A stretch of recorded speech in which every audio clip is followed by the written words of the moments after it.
এই কথা ক। সব ছবি টিভিতে আস, টিভির ঘরে যাইতি কেন ওই রুমে গেলি বাবা?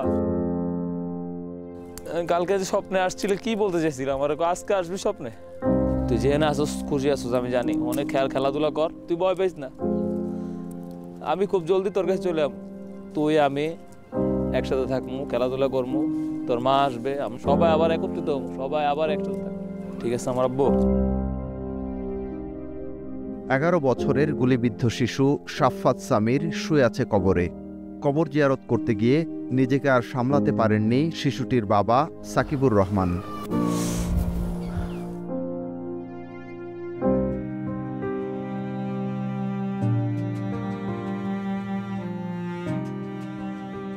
জুলাই শুক্রবার কোটা সংস্কারের দাবিতে বিক্ষোভ চলছিল।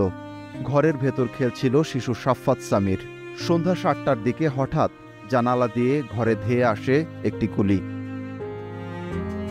শব্দ পেয়ে আমার ছোট ভাই সে আসতেছিল জানলা বন্ধ করার জন্য, বন্ধ করতে যাবে ঠিক ওই সময়টার মধ্যে উইদিন 10 সেকেন্ডসের মধ্যে হঠাৎ করে কোত্থেকে জানি একটা গুলি আসে, এসে আমার ছোট ভাইয়ের কাঁধের মাংস ভেদ করে পিছে আমার ছেলে দাঁড়ায় ছিল, ওর ডান চোখ দিয়ে ঢুকে মাথার পিছু দিয়ে বের হয়ে যায়, আমাদের দেয়ালে লাগে আর কি।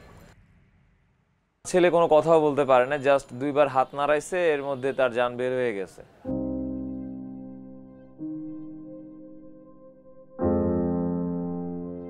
ঘটনার স্থান মিরপুর 14। সেখানকার একটি দোকানে আড্ডা দিচ্ছিলেন সাকিবুর রহমান।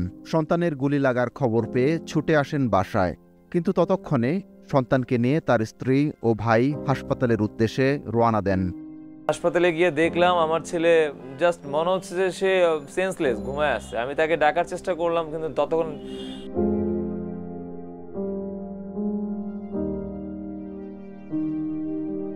সন্তান হারালেও ভাগ্যক্রমে বেঁচে যায় সাকিবুরের ছোট ভাই মশিউর রহমান। 17 বছরের কিশোর মশিউরের গুলিভেদ করা কাঁধে লেগেছে 14টি সেলাই। ঘটনার সপ্তাহখানেক পরও ছোট্ট ঘরটির দেয়ালে ছোপ ছোপ রক্ত। পরিবারটি থাকে মিরপুর 14-র মূল সড়ক থেকে বেশ কিছুটা ভেতরে। হাউজিং স্টাফ কোয়ার্টারের দোতলা বাসা থেকে সড়কও দেখা যায় না। মশিউরের বুঝে আসছে না ঘরের ভেতর গুলি কিভাবে এলো। দিন শেষে আমাদের একটাই স্থান থাকে, ঘর, আমাদের বাসা।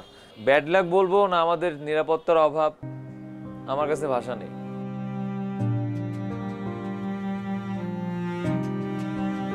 টানাপোড়েনের পরিবারে বড় হচ্ছিল একমাত্র সন্তান। তাকে নিয়ে ছোট ছোট আশা জমছিল বুকে। আশাগুলো শেষ একটি গুলিতে। কাদের বিরুদ্ধে অভিযোগটা করব? মামলা মোকদ্দমার প্রতি আমার কোনো রকম ইচ্ছা নেই। তদন্তের ক্ষেত্রে খাতিরে তো অনেক কিছু হতে পারে, তার মধ্যে আমার ভয় হচ্ছে যে আমার ছেলের কবরও উঠা দেওয়া হতে পারে। তা আমি চাচ্ছি না এসব কিছু হোক। বিচার আমি আমার আল্লাহর কাছে দিছি।